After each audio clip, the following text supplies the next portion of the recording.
5분 인문학. 모든 사람이 알아야 할 로맨틱 관계의 5단계. 시작합니다.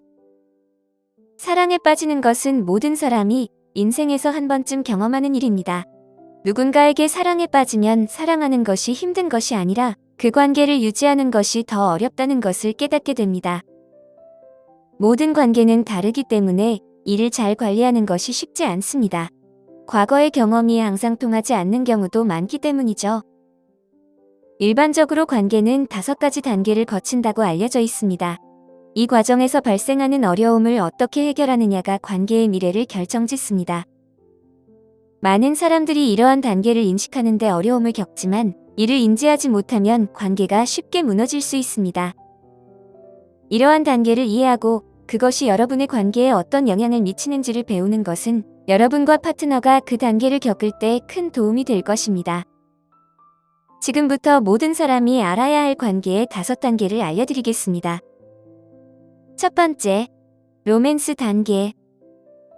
누군가에게 사랑에 빠지면 그 사람의 단점을 잘 인식하지 못하게 됩니다. 우리는 그들에 대한 순수한 매력에 푹 빠져서 그들의 결점을 보지 않게 되죠. 이때 파트너를 완벽하게 바라보며 그들도 우리를 똑같이 봅니다. 하지만 이 아름다운 꿈은 영원하지 않으며 일반적으로 이 단계는 2년을 넘지 않습니다. 이제 로맨스 단계를 진화의 관점에서 살펴보겠습니다. 인류가 발전하면서 자연은 우리의 종이 멸종하지 않도록 하기 위해 생식기관과 감정을 전달할 수 있는 사고방식을 만들어냈습니다. 그렇게 우리는 사랑이라는 감정을 발전시켜 서로 유대감을 형성하고 친밀한 관계를 맺게 되었죠. 사랑에 빠질 때 우리는 종종 우리와 잘 어울리지 않는 사람에게 끌리게 됩니다. 그들이 우리의 모든 꿈을 이뤄줄 것처럼 보이지만 동시에 반대의 역할을 할 수도 있습니다. 왜 자연은 우리가 서로 맞지 않는 사람에게 사랑에 빠지도록 했을까요? 보통 우리는 성격이 서로 반대인 사람에게 끌리게 되며 이는 퍼즐 조각처럼 서로 잘 맞아떨어지게 해줍니다. 이 사람의 좋은 특성이 우리의 단점을 보완하고 그 반대도 마찬가지입니다. 이렇게 두 퍼즐 조각이 맞물리면 새로운 조각이 만들어지는 것입니다. 이 조각은 퍼즐을 완성하는 데 필수적입니다. 자연의 이 조각은 더 강인하고 생존 가능성을 높여 인류의 지속을 보장합니다. 돌아보면 우리는 종종 왜 우리와 그렇게 다른 사람에게 사랑에 빠졌는지 궁금해합니다. 그러나 자연은 우리가 사랑에 빠지도록 의도했으며 이를 위해 기분이 좋아지는 호르몬인 옥시토신, 페닐에틸아민, 세로토닌, 도파민을 분비하게 했습니다.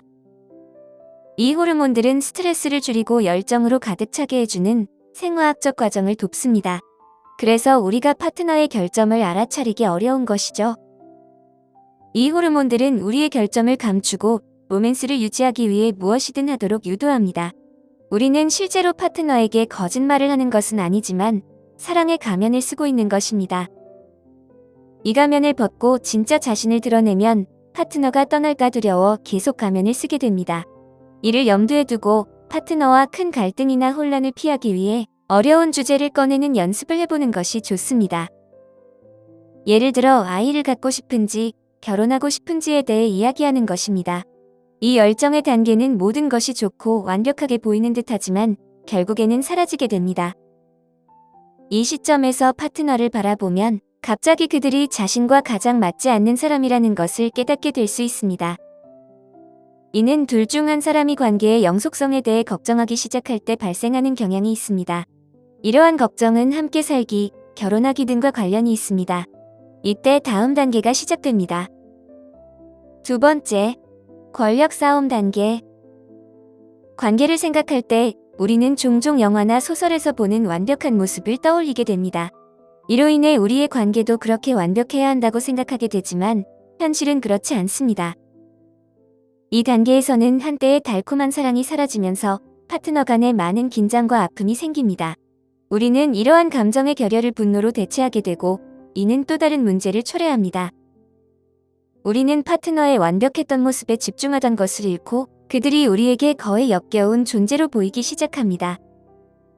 이때 한 파트너는 보통 감정적으로 철수하게 되며 상대방이 원래 사랑했던 모습과 완전히 다르게 변했다고 느끼면서 배신감을 겪습니다. 한 파트너가 이렇게 행동하면 다른 파트너는 감정적으로 버림받을까 두려워하면서 그들의 주목을 받으려 하며 쫓게 됩니다. 이 단계는 많은 커플에게 힘든 시기이지만 동시에 자신을 돌아보고 관계에서 독립성을 재확립할 기회가 됩니다. 때때로 이 단계는 사람들에게 큰 부담이 되어 모든 노력이 헛된 것처럼 느껴지게 하고 예전의 관계를 재건하는 것이 너무 힘들 것이라고 생각하게 만듭니다. 이로 인해 커플들은 서로 떨어지게 되고 자신에게 더 잘 맞는 사람을 찾으려 하게 됩니다. 그래서 이 단계에서 결별이 많이 발생하는 이유이기도 합니다. 세 번째, 안정 단계. 여러분과 파트너가 서로의 문제를 존중하고 자신의 문제를 인식하게 되면 이 단계로 나아갑니다. 어려운 시기를 극복한 후 두 사람은 이전보다 더 깊고 짜릿한 사랑에 빠지게 됩니다. 처음에는 파트너를 변화시키고 싶었지만 이제는 그럴 수 없다는 것을 깨닫고 더 이상 그런 시도를 하지 않게 됩니다. 그들의 좋은 점과 나쁜 점을 모두 받아들이게 됩니다. 많은 사람들은 이 단계에 머물고 싶어 하지만 그렇게 하다 보면 쉽게 지루해질 수 있습니다. 시간이 지나면서 사랑의 짜릿함이 사라지고 있다는 것을 느끼게 되고 이를 유지하기 위해 특별한 무언가가 필요하다는 것을 깨닫게 됩니다. 이때 파트너들은 함께 새로운 경험을 쌓고 관계의 모험적인 느낌을 유지하려고 노력합니다. 네 번째, 헌신 단계. 관계에서 사람들은 종종 헌신을 결혼과 연결 짓곤 합니다. 하지만 이 단계가 꼭 결혼을 의미하는 것은 아닙니다.